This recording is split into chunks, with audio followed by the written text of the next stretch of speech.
આ ઘણા વખતે મેં જોયું કે કોર્ટ છે એ ક્યારેક એકદમ લાગણીશીલ થઈ હૃદયદ્રાવક બનાવ બનેલા હોય ને એમાં બહુ પ્રેક્ટિકલ થઈને જજમેન્ટ આપતા હોય છે.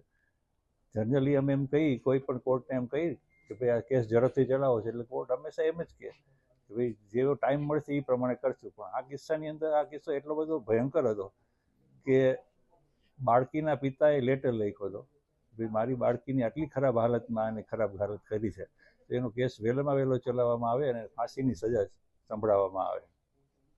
એટલે મને પણ લેટર મોકલ્યો, અહીંયા પણ આવ્યો અને કોર્ટમાં પણ આવ્યો.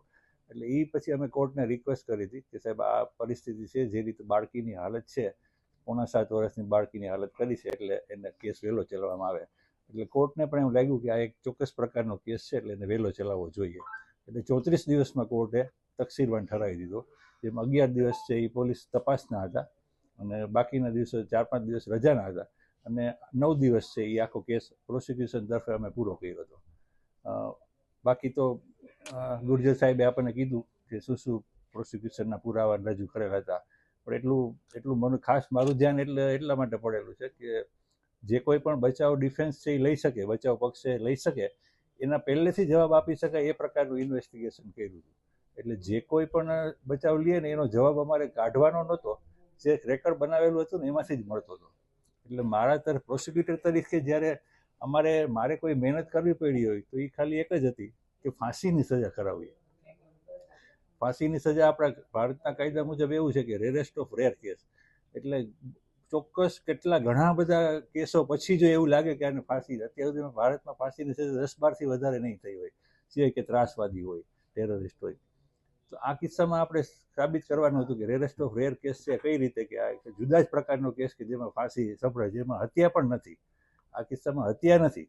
જેમાં બાળકીની હત્યા અને રેપ બંને હોય ને એમાં તો કોર્ટ ફાંસીની સજા કરે જ છે, પણ હત્યા ન હોય ત્યારે કોર્ટને કન્વિન્સ કરાવવાના હતા કે આ કેવી રીતે ફાંસીમાં જાય છે. એટલે એના માટે આપણે કોર્ટને અમારા તરફથી રજૂઆત કરવામાં આવેલી હતી, ખાસ કરીને કે ભાઈ કોઈ પણ આવા 30-32 વર્ષનો માણસ છે જેને એક પત્ની છે, 12 વર્ષની દીકરી છે અને એનાથી નાના 2 બાળકો છે, એટલે એને શરીર સુખ લેવા માટે, માણવા માટે ક્યાંય બીજે જવાની જરૂર નથી, એને પોતાની પત્ની જ છે. પણ છતાંય જ્યારે આવી પરપીડન વૃત્તિવાળા માણસ છે, એ 7 વર્ષની ડિફેન્સલેસ બાળકી કે જે પોતાનો બચાવ ન કરી શકતી હોય એને ઉપાડી અને એક જગ્યાએ બેસાડી અને એના ગુપ્ત ભાગોમાં જ્યારે સળિયો, તમે કોઈ ન જોયો પણ અમે તો જોયેલો છે, લગભગ 1.5 ફૂટનો સળિયો, 9 થી 10 ઇંચ થાય એવડો સળિયો એને 7 વર્ષની બાળકીના ગુપ્ત ભાગમાં ભરાવે. તમે વિચાર તો કરો કે એ બાળકીની હાલત ત્યારે શું હશે. એટલે એ જ અમે રજૂઆત કરી હતી કે સાહેબ એક ક્ષણ માટે આપણે કલ્પના જ કરવાની છે કે આ બાળકીની હાલત શું હશે કે એ સમયે એને આ બાળકીએ આરોપીના વાળ પકડી અને એટલી જોશથી રાડ પાડીને ખેંચેલા એ વાળનો જથ્થો બનાવ સ્થળે મળી ગયો. 7 વર્ષની બાળકીના હાથમાં કેટલું જોર હોય, કોઈ પણ પુખ્ત પુરુષના વાળ છે એ ખેંચીને ફેંકી એટલું બળ એને વાપરવું પડ્યું તો એ પીડા કેવા પ્રકારની હશે. એટલે આ પ્રકારના જ્યારે વ્યક્તિ હોય ને તો એને આમ સેક્સ્યુઅલ માણસ ન કહી શકાય. આ એવા પ્રકારના કે જેને આપણે પરપીડન વૃત્તિ જેને કહીએ ને, એને પરવર્ટ માણસ કે જેને કોકને હેરાન કરી, કોકને પીડા પહોંચાડવામાં જ રસ હોય. તો આવો માણસ સમાજમાં હોય કે બહારગામ હોય કે જેલમાં હોય, કામ એનું એ જ છે કે કેમ કોકને પીડા પહોંચાડવી. એટલે આવો માણસ છે તો એ બહાર નીકળે તો એ બધા એને હેરાન કરવાનો છે, પત્ની બાળકો એ બધા એને ક્યારેય મળવા નથી આવ્યા 34 દિવસ સુધી.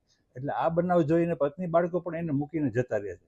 એટલે હવે એના જીવનમાં કોઈને ધ્યાન રાખવા જેવું કે કોઈના માટે કમાઈને સરખું દેવાનું કોઈ પરિબળ વધતું નથી. એટલા માટે જેલમાં રહીને પણ આ માણસ આ જ કરવાનો છે અને અંતિમ શ્વાસ સુધીની સજા કરવામાં આવે ને તો પણ અપૂરતી છે. અને સુપ્રીમ કોર્ટ કહે છે કે સજા હંમેશા પૂરતી હોવી જોઈએ, વધુ પણ ન હોવી જોઈએ અને ઓછી પણ ન હોવી જોઈએ. આ કિસ્સામાં મેં કોર્ટને કન્વિન્સ કરાવેલા કે ભાઈ આ પ્રકાર ફાંસીની સજા છે એ એક જ છે જેને આપણે પૂરતી ગણી શકાય, અને કોર્ટે એ વાત માનેલી છે, ફાંસીની સજા.